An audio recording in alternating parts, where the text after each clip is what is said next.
What's up, it's your boy Sebastian, and welcome back to the ProNerd Report channel. Today we're reviewing Tower Princess for the Switch, PlayStation 4, and Xbox One and PC. Before we get to the review though, don't forget to like and subscribe, it really helps the channel grow. Now without further ado, let's get started. Every once in a while, you encounter a game that seems like a good premise on paper, but the execution fails in almost all regards. Tower Princess is an example of this. On paper, this should be my kind of game. I thoroughly enjoy roguelite games.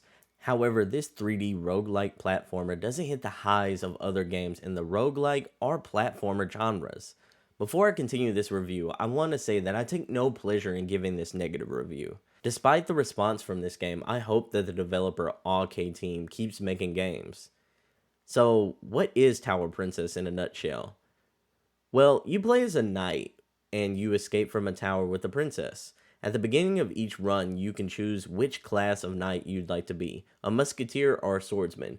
Neither were fun types to play as, but the musketeer class was absolutely brutal. After selecting a knight, you can then select a princess that will accompany you on your escape attempt.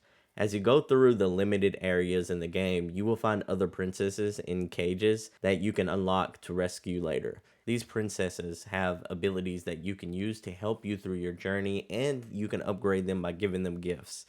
You go through the tower, beat up the minions and bosses in your attempt to beat the dungeon and have the perfect date.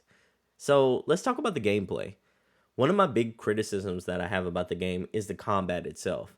It doesn't feel well designed, and it isn't really satisfying to play at all. Here is one thing that confused me to no end about the combat. I would never know if I was actually damaging my target. There isn't a clear feedback to the player that indicates if I'm hurting an enemy until the enemy actually dies. This game often has parts where you have to clear a room to progress. In those moments, the lack of that feedback I mentioned is really frustrating. This is made worse by the game's camera, which is always trying to fight you. Do you remember back in the PS2 days and the Nintendo 64 days when we had those wonky video game cameras that would always kind of like go every which way? This feels like those. And I know I'm giving this game a lot of like flack, but I really want to highlight some things that I liked about the game. I really enjoy the art style, especially when it comes to the characters, the character models themselves. I also want to shout out the game's overall concept and the comedic style. Both are shining traits of this game. Overall, though, my impressions is that Tower Princess doesn't feel like a game that I'd recommend to anyone because it doesn't feel like a finished product.